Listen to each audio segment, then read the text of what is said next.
and didn't really stick my nose in it. It just felt like they went out really hard, you know.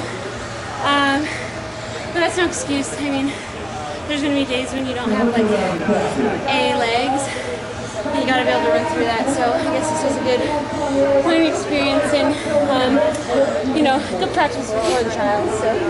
What was the training like leading up to the test this week? Of course, like everyone else, we've been hitting the last like few months really hard. Most people, I think, have been training through these early meets, just trying to get ready for the trials. So it's been a lot of traveling, a lot of training, but nothing I shouldn't have been able to handle today, and just didn't really execute. During some of your reasons, is that still getting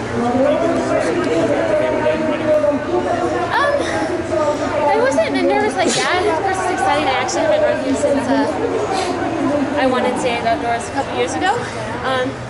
So it's always exciting to run in your home track, and it always feels good to come back. And again, it's nice to get to run here and kind of test it out before July. So.